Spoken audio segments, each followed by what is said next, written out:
जय श्री कृष्णा दोस्तों। आप सभी को ज्येष्ठ एकादशी की हार्दिक शुभकामनाएं। प्रिय दोस्तों, आज का यह पावन दिन केवल एक व्रत या पूजा का अवसर नहीं, बल्कि यह दिन भगवान श्री हरि विष्णु और माता लक्ष्मी की असीम कृपा प्राप्त करने का दिव्य द्वार माना जाता है। शास्त्रों में कहा गया है कि जो मनुष्य ज्येष्ठ एकादशी के दिन सच्चे मन से भगवान विष्णु का स्मरण करता है, उसकी जीवन में बड़ी से बड़ी बाधाएं भी धीरे धीरे समाप्त होने लगती है। प्रिय दोस्तों, आज मैं आपको एक ऐसी अद्भुत, रहस्यमयी और हृदय को भावुक करने वाली कथा सुनाने जा रही हूँ, जो केवल एक कहानी नहीं बल्कि मनुष्य के जीवन का ऐसा सत्य है जो हमें सिखाता है कि जब संसार साथ छोड़ देता है, तब केवल भगवान का नाम ही मनुष्य को अंधकार से निकालकर प्रकाश की ओर ले जाता है। यह कथा प्राचीन भारतवर्ष के उत्तर दिशा में बसने एक अत्यंत सुंदर और समृद्ध गांव हरिनगर की चारों ओर ऊंचे ऊंचे हिमालय पर्वत से घिरा हुआ था। बर्फ से ढकी चोटियां जब सुबह सूर्य की पहली किरण में चमकती थी तो ऐसा लगता मानो धरती पर स्वर्ग उतर आया हो। गांव के बीचों बीच एक विशाल और प्राचीन मंदिर था, जहां भगवान श्री विष्णु और माता लक्ष्मी की अत्यधिक मनोकामनाएं प्रतिमाएं विराजमान थी। दूर दूर से भक्त वहां दर्शन करने आते थे। उसी गांव में रहते थे एक अत्यधिक धनी और प्रसिद्ध व्यापारी सेठ बीरमा पाल, और उनके पास अपार धन दौलत थी। विशाल हवेली और नौकर चाकर, घोड़े के अस्तबल, दूर दूर तक फैले खेत और सोने चांदी से भरी तिजोरियां उनकी समृद्धियों का प्रमाण थी कि लोग उनका बहुत सम्मान करते थे। लेकिन कहते हैं ना, जब मनुष्य के पास आवश्यकता से अधिक धन आ जाता है तो कई बार उसके भीतर अहंकार जन्म ले लेता है। धीरे धीरे बीरमल पाल के भीतर भी घमंड बढ़ने लगा। पहले वो प्रतिदिन मंदिर जाते, गरीबों को दान देते थे और भगवान का भजन करते थे, लेकिन अब उन्हें लगने लगा कि उनका धन ही उनकी सबसे बड़ी शक्ति है। उन्हें पूजा पाठ कम कर दिया, साधु संतों का सम्मान करना भी छोड़ दिया। एक दिन गांव में ज्येष्ठ एकादशी का पावन पर्व आया। पूरे हरिनगर में भक्ति का वातावरण था। मंदिरों में भजन कीर्तन हो रहे थे, स्त्रियां व्रत रख रही थीं और बच्चे भी जय श्री हरि का नाम जप रहे थे। उसी समय गांव के वृद्धा पुजारी सेठ बीरमा पाल की हवेली पहुंचे और विनम्रता से बोले, सेठ जी, आज ज्येष्ठ एकादशी का महान दिन है।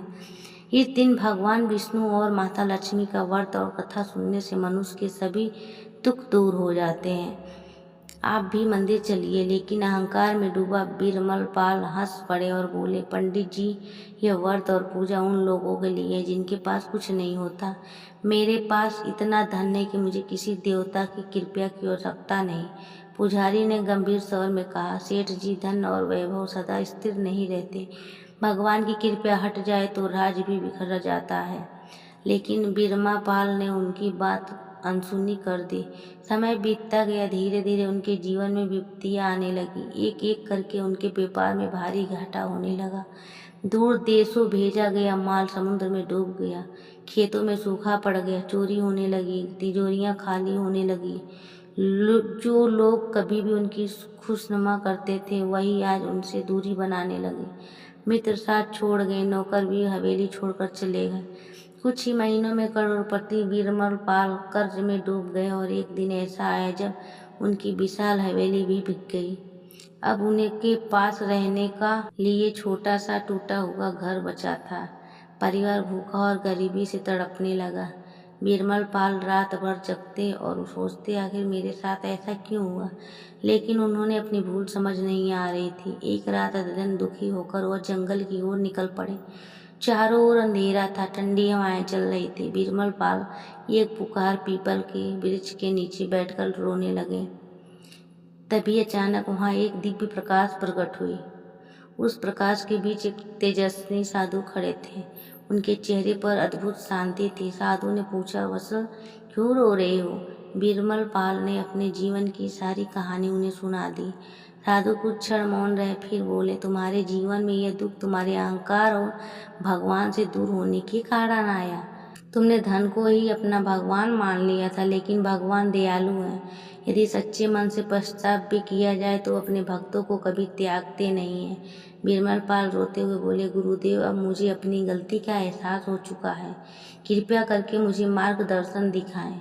साधु बोले, आने वाली ज्येष्ठ एकादशी का व्रत पूरे नियम और श्रद्धा से करना, भगवान विष्णु की कथा सुनना, गरीबों को भोजन कराना और पूरी रात भर प्रभु नाम का संकीर्तन करना। तुम्हारा पश्चाताप सच्चा होगा तो भगवान अवश्य कृपया करके, इतना कहकर साधु वहाँ से अदृश्य हो गए। बीरबलपाल समझ गया कि वह कोई साधारण साधु नहीं थे। कुछ दिनों बाद ज्येष्ठ एकादशी आई। इस बार बीरबलपाल ने पूर्ण श्रद्धा और भक्ति से व्रत रखा। पूरे दिन बिना अन्न और जल के भगवान विष्णु का स्मरण करते रहे। रात भर मंदिर में बैठकर ओम नमो भगवते वासुदेवाय मंत्र का जाप करते रहे। उनकी आंखों से पश्चाताप के आंसू बह रहे थे। आधी रात के समय अचानक मंदिर दिव्य प्रकाश से भर गया। बीरबलपाल ने देखा कि स्वयं भगवान श्री हरि विष्णु शंख चक्र गदा और पद्म धारण किए प्रकट हुए और उनके साथ माता लक्ष्मी भी विराजमान है। भगवान विष्णु बोले, बीरबलपाल, जिसने अपनी भूल स्वीकार कर ली और सच्चे मन से पश्चाताप किया, उसे हम कभी त्यागते नहीं हैं। माता लक्ष्मी ने कहा, जहाँ सच्ची भक्ति, विनम्रता और दया होती है, वहाँ मैं स्वयं निवास करती हूँ। यह कहकर दोनों अदृश्य हो गए। अगले ही दिन बीरबलपाल का जीवन बदलने लगा। पुराने व्यापार फिर से चल पड़े। वर्षों का रुका हुआ धन वापस मिलने लगा। खेतों में हरियाली लौट आई। घर में सुख समृद्धि आने लगी। लेकिन इस बार बीरबल पूरी तरह बदल चुके थे। अब वो प्रतिदिन मंदिर जाते, गरीबों की सहायता करते, भूखों को भोजन कराते और हर एकादशी का व्रत पूरे श्रद्धा भाव से रखते। धीरे धीरे हरिनगर फिर से खुशियों से भर गया। लोग बीरबलपाल को केवल धनवान नहीं बल्कि भगवान विष्णु का सच्चा भक्त कहने लगे। प्रिय दोस्तों, इस कथा से हमें यही शिक्षा मिलती है कि मनुष्य चाहे कितना भी बड़ा क्यों ना हो, पर उसे कभी भगवान और धर्म से दूर नहीं होना चाहिए। धन और वैभव क्षण भर में समाप्त हो सकते हैं, लेकिन सच्ची भक्ति और भगवान का आशीर्वाद मनुष्य को हर संकट से बचा सकता है।